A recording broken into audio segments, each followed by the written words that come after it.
इस जीवन में हम सब का एक ही लक्ष्य है।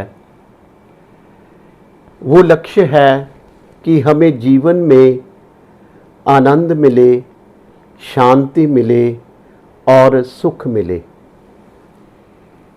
यानी हर क्षण हम शांति चाहते हैं, हम सुख चाहते हैं और एक अच्छा स्वास्थ्य चाहते हैं और भरपूर शक्ति चाहते हैं। अब प्रश्न ये उठता है कि हम इन सब के लिए अपने इस जीवन विहार में एक कड़ी मेहनत करते हैं। क्या जो बाहर हम कड़ी मेहनत कर रहे हैं उससे हमें यह सब कुछ प्राप्त हुआ या प्राप्त हो सकता है या नहीं? जी हाँ, इस जीवन विहार में यह सब कुछ हम इसी जन्म में पा सकते हैं।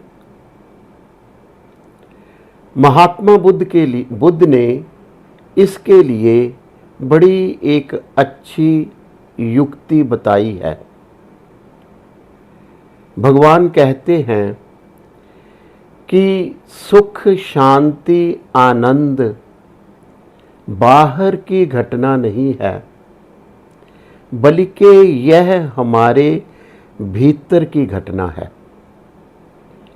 हमारा सुख, हमारी शांति, हमारा आनंद बाहरी वस्तुओं में नहीं है, बाहरी लोगों में नहीं है, बाहरी परिस्थितियों में नहीं है, घटनाओं में नहीं है, बल्कि यह एक भीतर की घटना है।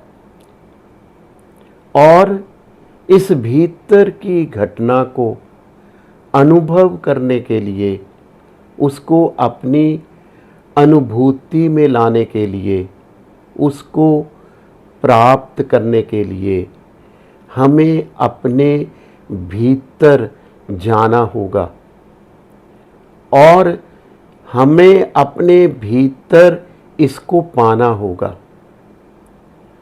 बुद्ध कहते हैं कि इहो पस्सी को, यानी तुम इसलिए ना मान लो कि मैं तुम्हें ये बात कह रहा हूँ, इसको तुम खुद अनुभव करो, इसको तुम खुद देखो और जो व्यक्ति ये सत्य देख लेगा वो मान ही लेगा।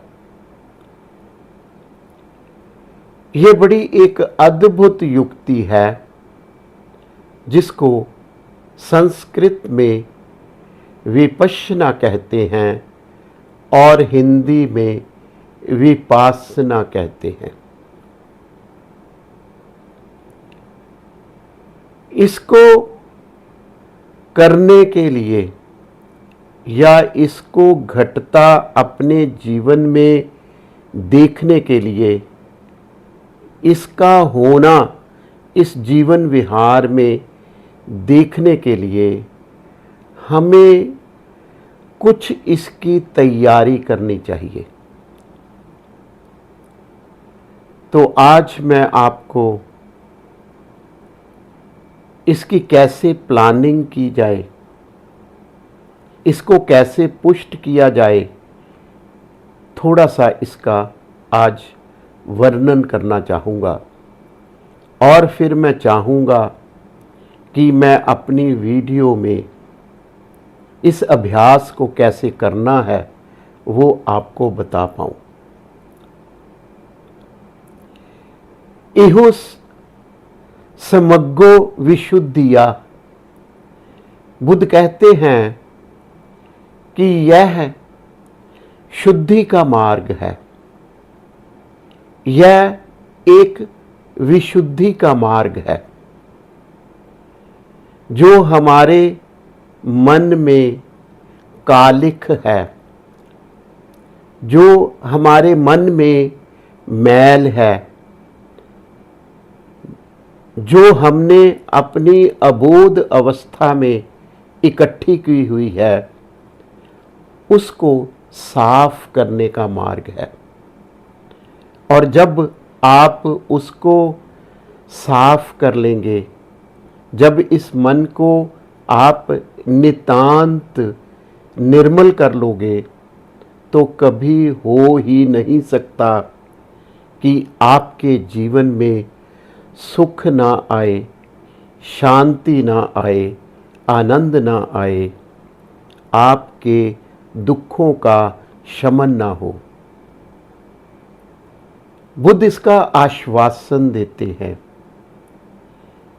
बुद्ध इसकी आपको श्योरिटी देते हैं कि यह एक ऐसी औषधि सिद्ध होने वाली है जो आपके दुख रूपी बीमारी को खत्म करने वाली है। बुद्ध कहते हैं कि जब आपने इस मार्ग में जाना है, तो सबसे महत्वपूर्ण जो आपने अर्जित करना है, जो आपने धारण करना है, वो मौन है। जब व्यक्ति का मौन टूट जाता है, तो किसी भी तरह की साधना या आपके शब्दों में किसी भी तरह का तप या भक्ति नहीं हो सकती। मौन से अभिप्राय क्या है? मौन का मतलब मात्र ये नहीं है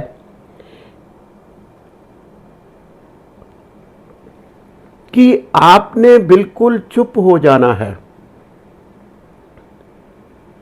बुद्ध कहते हैं कि अगर हो सके तो आप अपनी वाणी से भी मौन हो जाओ, लेकिन सबसे बड़ा मौन वो होता है जब आप अपने मन से मौन हो जाते हैं। मौन का ये मतलब नहीं है कि इस समाज में आप विचर रहे हैं, किसी को बुला ही नहीं रहे, किसी से कोई वार्तालाप ही नहीं कर रहे, किसी की बात का आप जवाब ही नहीं दे रहे।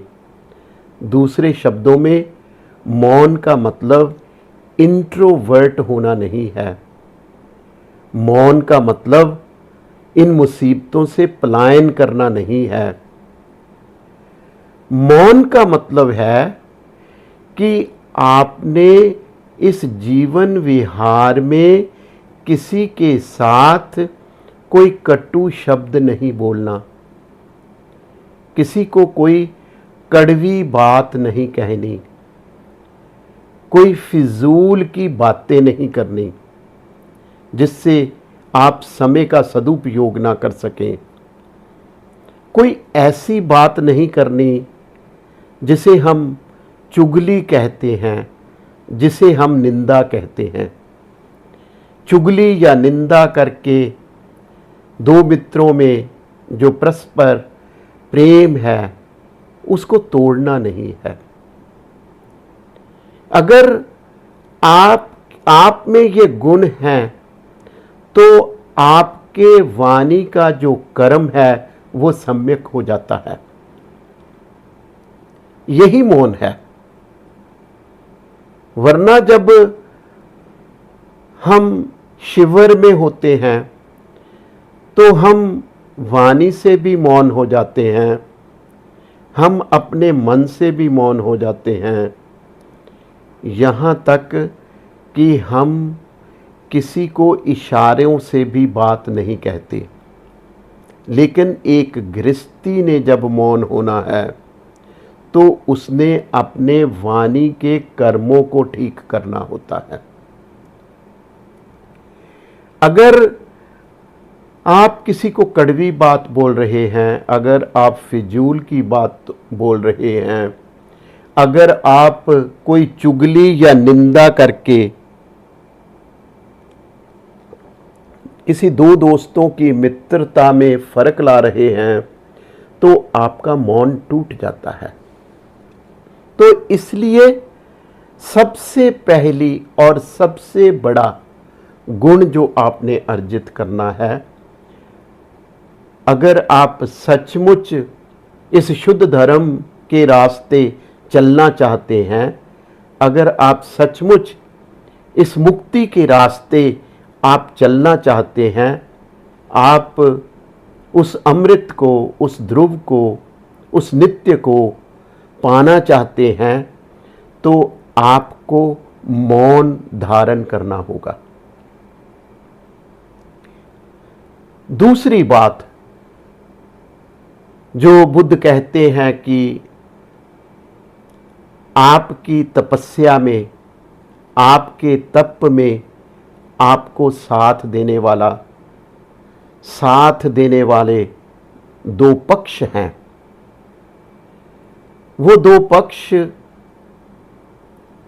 एक तो है जागरूकता और दूसरा पक्ष है निरंतरता। ये दो पक्ष वैसे ही दो पक्ष हैं जैसे एक पक्षी के दो पांखें होती हैं। दोनों पांखें दृढ़ होनी चाहिए, दोनों पांखें बराबर की होनी चाहिए, तब ही पक्षी आसमान में उड़ सकता है।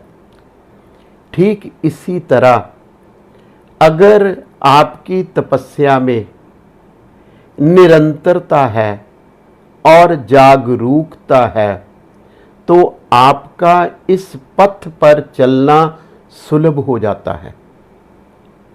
प्रिय दोस्तों, हम अपने जीवन में भी देखते हैं, अपनी दिनचर्या में जो हमारी आजीविका है, अगर उसमें निरंतरता है और अगर उसमें जागरूकता है तो हमें सफलता मिलती है। तथागत कहते हैं कि ये दो पक्ष उसी एक वाहन के दो पहियों जैसे हैं। अगर एक पहिया छोटा होगा, एक पहिया बड़ा होगा, तो वो दो पहिया चल नहीं पाएगा। तो इसलिए इन दो पक्षों को आपने पुष्ट करते रहना है।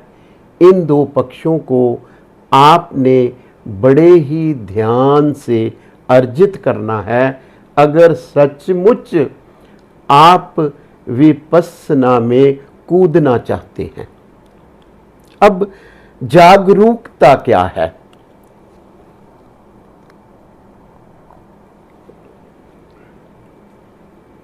हमारे भीतर क्या हो रहा है उसके प्रति हमने संवेदनाओं को अपना आधार बनाकर जागरूकता रखनी है। इसीलिए इस साधना में सबसे पहले सांसों के प्रति जागरूक होना सिखाया जाता है और फिर अपनी काया के प्रति और फिर काया पर होने वाली संवेदनाओं के प्रति। जो संवेदनाएं हमारे काया पर हो रही हैं वो हमारी काया और चित्त का एक प्रपंच है।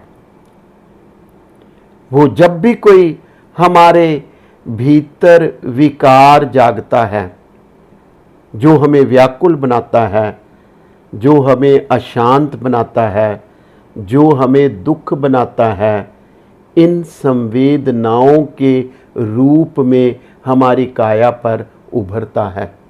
जब हम समाधिस्थ होते हैं तो हमें ये संवेदनाएं हमें महसूस होती हैं।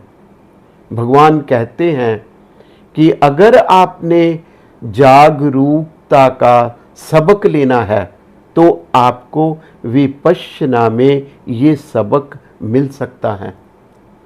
संवेदनाओं को देखो, जो कभी दुखद हैं, कभी सुखद हैं, कभी स्थूल हैं, कभी वो सूक्ष्म हैं, कभी वो कुदरतन हैं, कभी वो अलौकिक हैं।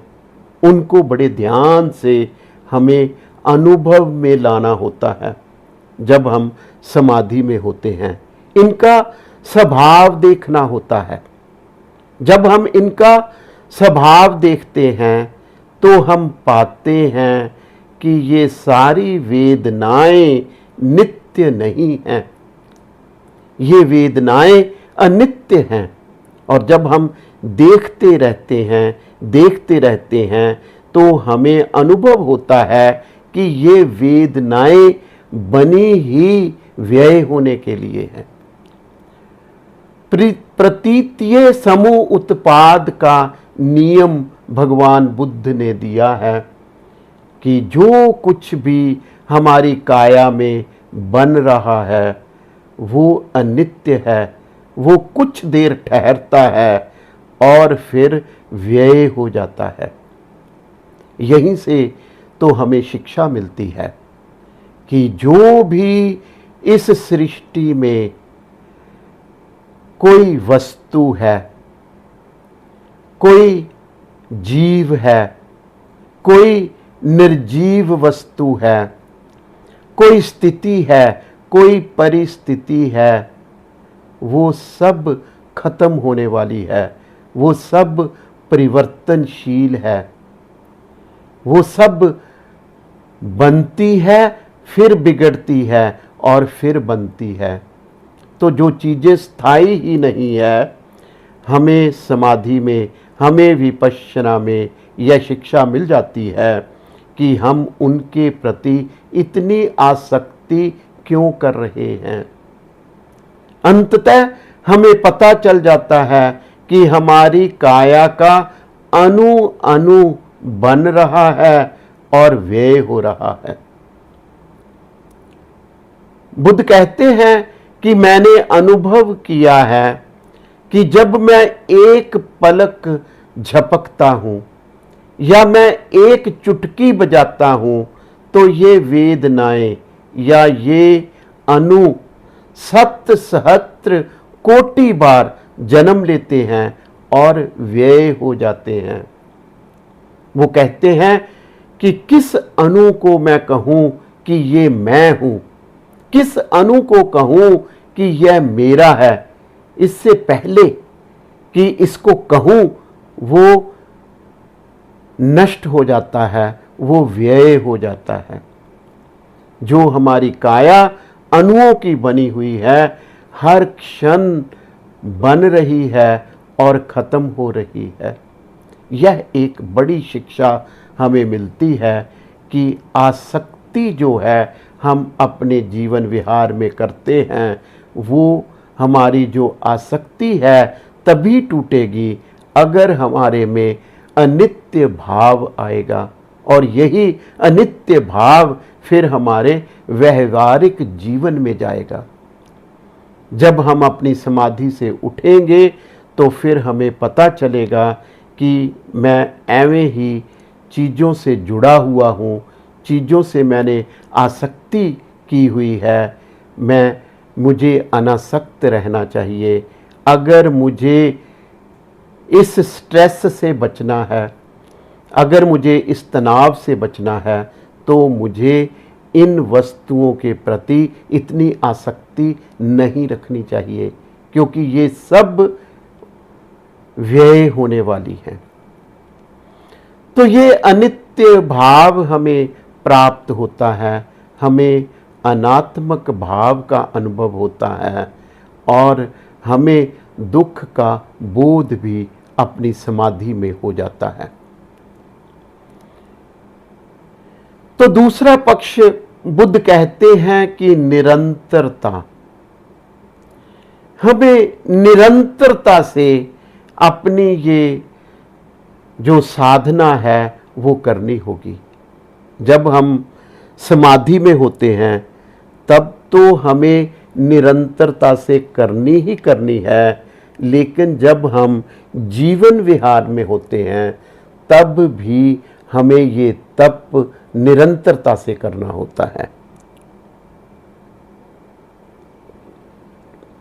हम चलते हैं तब हमें निरंतरता अपनी इस साधना में रखनी होगी। जब हम बैठते हैं, खाते हैं, पीते हैं, सोते हैं, तो हमारी निरंतरता जारी रहनी चाहिए। और जब हम अपनी आजीविका में लगे होते हैं तो हमारी साधना, हमारा कार्य ही होता है। इसलिए बुद्ध कहते हैं कि इस जागरूकता में कभी भी जीवन में छुट्टी नहीं मिलनी चाहिए। हमें 24 घंटे जागरूक ही रहना चाहिए। यहाँ तक कि जब हम सोते हैं, जब हम नींद बनी क्यों है? नींद बनी है हमारे मन और शरीर को आराम देने के लिए। रात को जब हम लेट जाते हैं तो हमारे शरीर को आराम मिलता है, मन को आराम मिलता है, लेकिन तब भी हमें इन वेदनाओं को अनुभव करना चाहिए। कहते हैं कि विपश्यना योगी जागता है, लोग सोते हैं। लेकिन ऐसा नहीं है कि जो विपश्यी है वो जबरदस्ती जागता रहेगा। वो वेदनाओं को अनुभव कर रहा है, रात को अनुभव कर रहा है, लेकिन जब नींद आती है तो फिर सो भी जाना है। बुद्ध कहते हैं कि मन को आराम सबसे ज्यादा तब मिलता है जब मन सजग होता है, जब मन जागरूक होता है। इससे अच्छा आराम मन को नहीं मिलता। तो अगर ये आराम आपके मन को रात भर मिलता है, अगर आपने नींद कम भी ली है, तो आप में सुबह उठकर उतनी ही ऊर्जा होगी जिन लोगों ने एक लंबी नींद ली है। इस रास्ते पर जाने के लिए जो तीसरी बात हम में आनी चाहिए, वो बुद्ध ने उसका नाम वीर्य रखा है। यानी हमने इस साधना में परिश्रम करना है, मेहनत करनी है, हमने पुरुषार्थ करना है और हमने एक कड़ा तप करना है। बुद्ध उसको वीर्य कहते हैं। इसमें बड़ा अच्छा बुद्ध ने एक रूपक बताया है कि काशी नगरी में 3 नावक दोस्तों ने सोचा कि हम रात भर नौका विहार करेंगे, और उन्होंने भांग चढ़ा ली और वो नौका विहार करने लगे। रात भर वो चप्पू चलाते रहे, लेकिन जब दिन चढ़ा तो उन्होंने पाया कि जो नाव है वो 1 इंच भी आगे नहीं बढ़ी। तो उन्होंने देखा कि जिस रस्सी से नाव बंधी हुई थी वो रस्सी तो वो खोलना भूल गए। ठीक इसी तरह हम मेहनत तो करते हैं, हम पराक्रम तो करते हैं, हम परिश्रम तो कर रहे हैं, लेकिन जो अज्ञान की रस्सी है उसको हम खोलते नहीं हैं।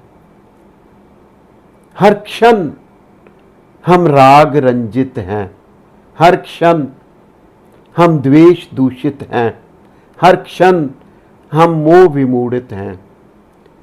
ये हमारी अज्ञान की रस्सियां हैं जिनको हम खोलते तो है नहीं, लेकिन पता नहीं किस किस मेडिटेशन की विधि में हम मेहनत करते जा रहे हैं। हम एक बड़ा परिश्रम करते जा रहे हैं। इसलिए बुद्ध कहते हैं कि अगर आपने इस यात्रा में निकलना है, अगर इस यात्रा में आपने कड़ी मेहनत करनी है, कड़ा तप करना है, तो आपको पहले अपने अज्ञान की रस्सियां खोलनी होगी। इससे आगे बुद्ध सती को महत्व देते हैं। सती का अर्थ होता है स्मृति। आधुनिक युग में स्मृति को यादाश्त हम कह देते हैं, लेकिन 2500 वर्ष पहले जब बुद्ध ने शिक्षा दी थी तो स्मृति का अर्थ सती का अर्थ स्मृति नहीं था, यादाश्त नहीं था, बल्कि सती का अर्थ था सजग रहना। सती का अर्थ था कि हर वक्त माइंडफुलनेस में जीना। तो ये अगर आपने विपश्यना के रास्ते चलना है तो आपको एक सम्यक सती को अर्जित करना ज़रूरी है। हर क्षण जो सच्चाई आपके भीतर उजागर हो रही है उसके प्रति आपको सजग रहना है।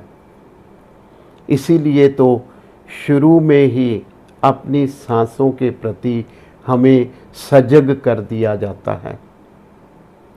सांसों के प्रति हमारा जो ब्रह्मी मन है वो एक चौकीदार की तरह, एक द्वारपाल की तरह नासिकाओं के द्वारों पर खड़ा कर दिया जाता है। और फिर जब वो तीक्ष्ण हो जाता है तो वो फिर वेदनाओं को बड़े ही अच्छे ढंग से देखना शुरू करता है, अनुभव करना शुरू करता है। और जैसे ही वो उनको देखता है तो हमारे आंतरिक मन की जो प्रतिक्रियाएं हैं, जो हमारे दुख का कारण है, वो खत्म हो जाता है। हमारी जो अतृप्ति है वो सदा सदा के लिए समाप्त हो जाती है। अतृप्ति का दूसरा नाम ही हमारा दुख होता है। इसके बाद बुद्ध एक सम्यक समाधि को महत्व देते हैं।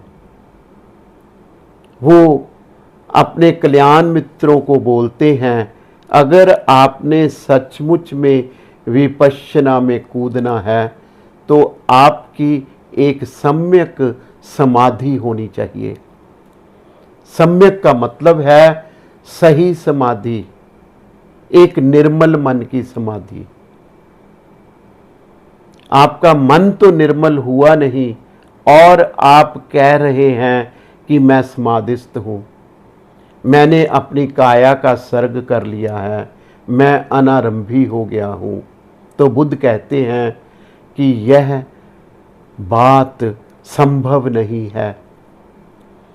अगर आपने अपने निर्मल चित्त को एकाग्र किया है तब ही आपकी जो समाधि है वो सम्यक कहलाएगी, वरना वो एक समाधि है, सम्यक समाधि नहीं है। विपश्यना के लिए हमें एक सम्यक समाधि की ज़रूरत है। बुद्ध इसमें एक बहुत ही अच्छा रूपक देते हैं। वो कहते हैं कि आप बगुले को याद करो। बगुला नदी के किनारे बड़ी ताक लगाकर खड़ा होता है। ये बगुले की समाधि होती है। और वो क्यों समाधिस्थ है? वो इस इंतजार में समाधिस्थ है कि उसको कोई मछली दिखे और उसको वो निगल जाए।